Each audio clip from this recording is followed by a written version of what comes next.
노력하는 학생에게 좋은 점수를. 안녕하세요, 낭만 강사 홍사부입니다. 자, 오늘은 서울에 있는 대학들을 다 다루진 않았지만 서울이 아닌 다른 지역을 한번 다뤄보려고 합니다. 그 중에 하나가 바로 항공대입니다.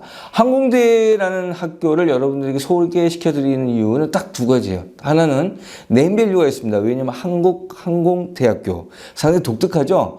자, 항공대학교의 항공운항과를 가지고 있는 학교는 우리는 총 3개가 있다고 합니다. 한서대, 청주대, 그리고 항공대학교입니다. 그 정도로 희귀한과를 가지고 있기 때문에 이 학교가 갖고 있는 네임밸류는 괜찮습니다. 자, 그런데 반면에 지역적인 부분이 별로 좋지는 않아요.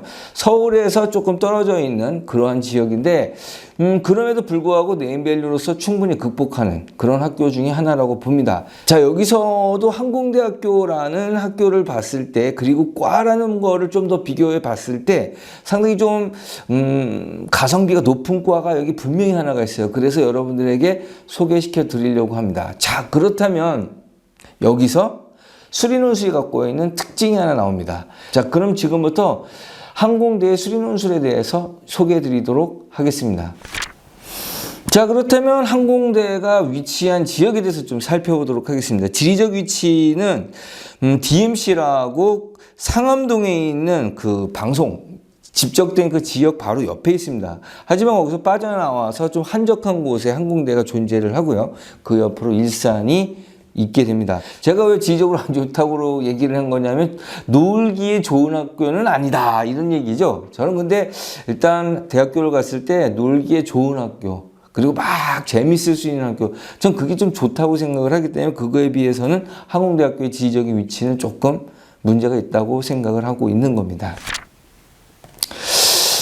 자, 그러면 이제 두 번째로 항공대학교가 어느 정도 위치를 가지고 있는지 확인해 볼 차례일 것 같습니다. 자, 수능 성적을 기준으로 여러분들에게 소개를 시켜드리려고 합니다. 자, 항공대는 가군과 나군이 모집이 됩니다. 자, 근데 여기서 가장 중요한 것은 항공대학교에서 항공운항과는 상당히 좀 독보적인 위치에 있습니다. 그래서 위치가 상당히 툭 떨어져 있어요. 그런데 이렇게 생각해 보시면 좋으실 것 같아요.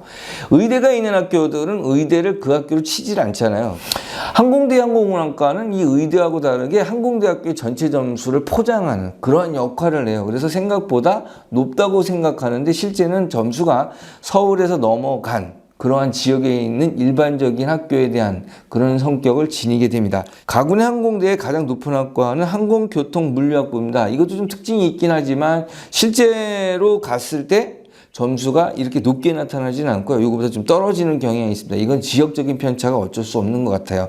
자, 그래서 소프트웨어학과에 이 정도로 모여 있을 거라고 생각을 하게 되는데 이것이 숭실대학교, 국민대학교 바로 밑에 있습니다. 자, 전형적으로 서울에 있는 모든 학교가 끝난 후 그 점수대부터 시작되는 특징을 갖고 있다, 이렇게 보시면 될 것 같아요. 자, 그럼 나군으로 좀 넘어갈게요. 자, 나군 같은 경우에는 항공운항과가 있습니다. 이 항공운항과가 상당히 높아요. 어느 정도냐면 중대의 마지막 학과하고 비슷합니다. 자, 그런데 그 밑으로는 역시 똑같이 숭실대학교, 세종대학교, 서울의 마지막에 있는 학교들 그 밑으로 점수가 유지되는 것을 볼 수가 있습니다. 한국항공대는 항공운항과가 있기 때문에 이 항공운항과가 중대 수준의 가장 밑에 있는 학과와 비슷하고 이것이 다른 학과들의 포장이 되는 효과를 갖고 있어요. 그렇기 때문에 항공대의 네임밸류를 끌어올리는 데 상당히 중요한 역할을 하고 있다고 볼 수가 있겠죠. 자, 그렇다면 이 낭만 강사가 항공대를 픽한 이유 두 가지를 여러분들에게 말씀드리려고 합니다. 이것 때문에 항공대를 먼저 픽한 겁니다. 자, 첫 번째로 항공운항과의 특징입니다. 자, 항공운항과의 특징은 수능 합격이 대략 2.0에서 2.1로 들어가기 때문에 중대의 가장 낮은 학과와 거의 비슷하다. 상당히 높죠.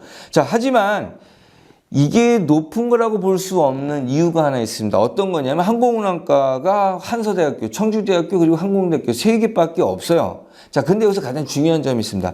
항공대학교하고 청주대학교는 군 조정 장학생들이 있습니다. ROTC가 있어서 공군사관학교를 나와서 군 전투기를 모는 그런 조종사가 될 수 있고 민항기로 가기도 하고 장군을 달기도 하고 이렇잖아요. 자, 그런데 공군사관학교의 위치는 대략 한양대 수준 정도까지 올라간다고 볼 수 있습니다. 그런데 중대의 가장 낮은 학과보다 약간 낮은, 그렇지만 숭실대의 가장 높은 학교보다는 조금 높은 그 정도 점수로서 군 조종 장학생이 될 수 있다는 것은 상당히 메리트가 될 수 있다고 봅니다. 그게 청주대학교하고 항공대가 갖고 있는 특징이에요. 자, 그 중에도 청주대보다는 항공대가 갖고 있는 부분은 항공운항과에 대한 것이 훨씬 더 포장 효과가 있기 때문에 여러분들한테 충분히 추천할 만하다고 생각합니다. 자, 항공대를 픽한 두 번째 이유입니다. 자, 두 번째 이유는 여러분들이 솔깃하게 들으셔야 돼요. 왜냐하면 자, 항공대가 갖고 있는 네임밸류가 분명히 있어요. 항공운항과가 이렇게 부양한 그러한 네임밸류는 분명히 있다고 했죠. 자, 그리고 자, 소프트웨어학과는 그리고 또 핫한 학과예요. 그죠? 모든 학교에서 상위권을 전화하는 그런 학과잖아요. 자, 그런데 이 두 개가 만났을 때 시너지 효과를 갖는 거, 그러면 막 점수가 높아질 거냐? 그게 아니고 실제로 의외의 조건이 벌어지게 됩니다. 자, 한번 볼게요. 자, 일단 소프트웨어학과가 어느 정도가 되는지 한번 보았으면 좋겠습니다. 일단 정시를 먼저 비교하는 게 맞을 거잖아요. 그렇죠? 정시가. 자, 가군의 소프트웨어학과는 수능을 해서 평균 등급이 한 대략 2.8입니다. 자, 그렇다면 항공우주공학과 전자공학 컴퓨터공학과를 비교한다고 그러면 2.9, 3.0 정도가 되거든요. 그렇다면 소프트웨어학과가 훨씬 점수가 높게 나타난다는 걸 알 수 있죠. 자, 근데 의외는 지금부터 시작됩니다. 논술 전형 상황에서 24학년도 거를 보게 되면 기계항공학과하고 항공우주학과 전자공학과가 대략 평균 점수가 75점에서 69점 사이, 76점에서 70점 사이, 76점에서 67점 사이인데 소프트웨어학과가 61.7, 최저가 54.5점입니다. 자, 의외죠. 자, 그렇다면 이 점수는 고정된 걸까? 아니면 전년도에 이렇게 됐으니까 그 다음에는 점수 푹 올라가는 걸까? 자, 논술 전형의 특징은 지원하는 사람들의 성향이 확실합니다. 자, 그 다음에 성적에 대한 그 분포도가 거의 비슷해요.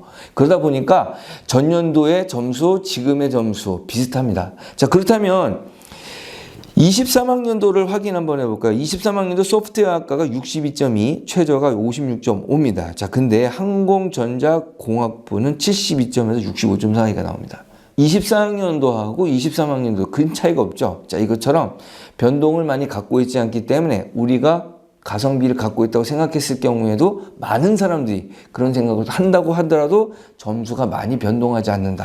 자, 그렇다면 항공대가 갖고 있는 네임밸류와 소프트웨어의 같은 학과 두 개를 냈는데 의외의 효과가 나타나죠. 자, 그래서 저는 항공대학교 소프트웨어학과를 여러분들에게 추천해 드리겠습니다. 자, 그런데 더 중요한 게 있습니다. 자, 이렇게 소프트웨어학과가 있었지만 이제 학제가 조금 바뀌었습니다. 그래서 AI 융합대학으로 그게 편제가 됐어요. 그렇다 보면 거기 컴퓨터학과하고 소프트웨어학과하고 여러 가지가 묶여 있는데 소프트웨어학과 갖고 있는 그 특성이 있고요. 그 다음에 기계공학과가 따로 있겠죠. 그런 부분 때문에 제가 보기에는 인원수가 많이 늘어났고 그 다음에 소프트웨어학과가 가질 수 있는 특징을 그대로 가기 때문에 제가 볼 때는 인원수가 많이 늘어나면서 점수는 그대로 유지될 가능성이 높다라고 본다면 조금 더 유리한 상황이 전개가 되겠죠. 자, 그러니까 여러분들에게 조금 더 자신 있게 추천드리고 싶습니다. 자, 그렇다면 지금부터는 전형에 대한 얘기를 조금 소개해 드리도록 하겠습니다. 자, 24학년도에서는 210명에서 25학년도에서 195명으로 소폭 감소했습니다. 자, 공학대학교, 그 다음에 AI 융합대학, 그 다음에 항공경영대 이것처럼 대학별로 모집을 한 후에 각각 자기 학과를 선택하는 그런 형태로 이번에 편제가 좀 바뀌었습니다. 자, 두 번째로 논술 시험을 언제 보느냐도 상당히 중요하잖아요. 그렇죠? 자, 일단은 수능 이후입니다. 자, 24년 11월 16일 토요일 수능 이후에 봅니다. 자, 수능은 그 주 목요일 날 보기 때문에 목, 금, 토 이틀밖에 시간이 없어요. 자, 다행히 서울의 주요 대학들처럼 과목이 많이 들어가 있지 않습니다. 그러니까 기하, 확통은 빠져 있는 상태고요. 수원수투를 보는 학과도 있고 그렇기 때문에 준비하는 데 있어서 조금 메리트가 있을 수 있다라고 말씀을 드릴 수 있을 것 같습니다. 자, 논술 전형 방법은요. 전체로 논술 100%예요. 자, 그러면 최저는 합불만 따지게 됩니다. 신체 검사는 항공운항과인데 이건 아까도 했죠. 군 조종 장학생들을 유치하기 위한 거기 때문에 그 신체적인 부분이 문제가 되기 때문에 신체 검사가 합격 불합격을 가르는 상황이 있기도 합니다. 자, 그러니까 논술 100%죠. 교과가 들어가지 않습니다. 자, 그 다음에 항공대학교의 출제 범위가 상당히 독특해요. 왜냐하면 좀 종류수가 많다라고 보면 되는 건데. 자, 일단 공학대학, AI 융합대학, 스마트드론학과, AI 주행 시스템공학과, 자유전공학부 이렇게 됐을 때는 수리, 논술 두 문항을 봅니다. 그 다음에 수원, 수투, 미적분 들어갑니다. 기하와 확통이 빠지고 수학이 들어갔다는 게 참 독특하죠. 그래서 문제의 난이도가 그렇게 높지 않을 거라고 예상이 되시죠.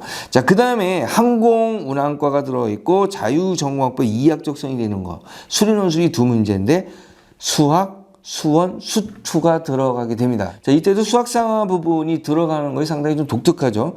전체 두 문항 90분입니다. 그러니까 45분씩 잡아주면 되는데 문제가 그렇게 어렵지 않기 때문에 시간이 충분하다고 봅니다.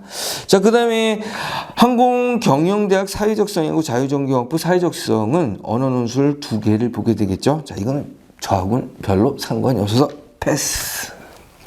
자, 수능 최저가 있어요. 수능 최저는 지정 영역이 있습니다. 지정 영역이 뭐죠? 최저랑 상관없이 이건 반드시 봐야 된다는 거죠. 보지 않는다면 아예 지원 자체가 안 되는 겁니다. 지정 영역이 있습니다. 자, 지정 영역은 국영수탐입니다. 탐구는 사회, 그 다음에 과학, 직업탐구 이렇게 돼 있고요. 그 다음에 탐구는 두 과목 중에 한 과목, 상위 점수가 들어오는 한 과목을 선택하게 되어 있습니다. 자, 그럼 최저 볼게요. 국영수탐 중에 두 개 영역 등급합이 6 이내입니다. 그러니까 여유가 좀 있습니다. 게다가 탐구는 하나만 사용할 수 있기 때문에 충분히 여유가 있다라고 볼 수 있을 것 같습니다. 자, 그러면 문항 좀 분석을 조금 해볼까요? 우선 미적분이 들어가는 공학계열 쪽에 있는 문항을 좀 분석을 해보겠습니다. 첫 번째 문제가 있는데 두 함수 fx 그 다음에 gx가 있는데 정적분이 주어졌고요. 합성함수가 주어졌습니다. 자, 이때 h의 k가 최대가 될 수 있는 k값의 범위를 구하여라. 뭘까요? 그래프 개형이죠. 근데 그래프 개형인데 일단 수투 관련된 문제와 수상 문제가 지금 섞여 있어요. 그러다 보니까 문제가 그렇게 어렵지 않게 풀릴 수 있는 형태의 문제입니다. 자, 1-3번 문제 볼까요? 자, 1-3번 문제가 항공대학교가 가지고 있는 문제의 특징을 보여주는 것 같아요. 자, 수원에 대한 문제인데 A1은 1, AN 플러스 1은 AN 플러스 H라고 했죠. 그 다음에 A1은 1, AN 플러스 1은 AN 1 플러스 H 이렇게 되어 있습니다. 수학적 귀납법을 잡아내는 문제인데요.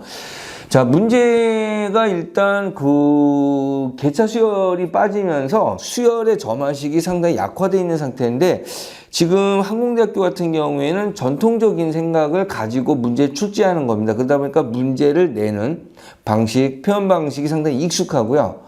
그리고 예전에 내는 문형이 그대로 출제되고 있습니다. 그러니까 지금 항공대학교를 간다고 생각했을 때는 수학적 귀납법, 그 다음에 점화식에 대한 것들, 그리고 그래프 개형 확실하게 다시 한번 점검해야 되는데 이 중에 자, 교과서에서 수원의 점화식은 많이 빠져 있잖아요. 그것들을 다시 다 공부해 보는 것이 상당히 유리할 거로 봅니다. 자, 그런 다음에 문제가 넘어가 보도록 하겠습니다. 자, 24학년도 공학계열입니다. 미적분이 들어간 겁니다. 미적분에 들어가서 2-2번 한번 볼까요? 자, fx가 코사인 x고 gx가 ax 사인 x입니다. ax 사인 x니까 초월함수죠. 초월함수 상황에서 둘러싸인 부분 넓이 적분이고요. 두 번째, fx가 2x제곱, gx가 2의 ax-1의 그래프가 점 P에서 만날 때 점 P에서 곡선 y는 fx의 접선이 x축과 만나는 점을 A, 점 P에서 y는 gx의 접선이 x축과 만나는 점을 B라 하자. 이렇게 돼 있죠. 그래프 개형입니다. 자, 그래프 개형인데, 자, 제가 문제를 읽을 때 여러분들 어떻게 느꼈어요? 독특하거나 뭔가 좀 다른 형태로 출제를 하느냐? 그렇지가 않아요. 되게 평면적인 출제를 하고 있습니다. 자, 여기에 지원하는 학생들의 수준 상황은 이제 숭실대학교보다 약간 낮은 그런 아이들이 주력이라고 본다면 많이 어렵게 낼 수는 없는 상이라고 보죠. 자, 그렇다면 이렇게 문제를 냈을 때 합격선이 아까 어느 정도 했습니까? 60점에서 70점 사이의 점수가 들어간다면 합격을 할 수 있게 된다고 봅니다. 자, 그렇다면 문제 분황상에서 독특하지 않죠? 그리고 문제를 읽는 데 있어서 꺼리낌이 별로 없어요. 왜냐하면 익숙한 문항들 그리고 익숙한 그런 표현법을 사용하고 있기 때문에. 자, 그렇다면 여기를 지원할 때 어느 정도 점수를 가지고 있으면 지원할 수 있을까라고 한다면, 자, 대략 수능을 봤을 때 94% 정도가 된다고 그러면 합격할 수 있다라고 저는 생각을 하고 있습니다. 자, 이때 이 문항들의 수준은 준킬러보다 약간 쉬운 형태. 그러니까 준킬러보다는 약간 쉽다? 대략 한 14번과 15번 정도에 해당되는 문제가 출제가 된다. 이렇게 보시면 될 것 같습니다. 그렇기 때문에 94% 정도 되면서 영어하고 국어가 잘 되지 않는 친구들 충분히 여러분들에게 추천할 수 있는 학교입니다. 자, 다음번에도 여러분들한테 도움이 되고 핫하고 가성비 높은 정보를 전달하기 위해서 여러분들을 만나보도록 하겠습니다. 바람이 매몰차게 스쳐 가네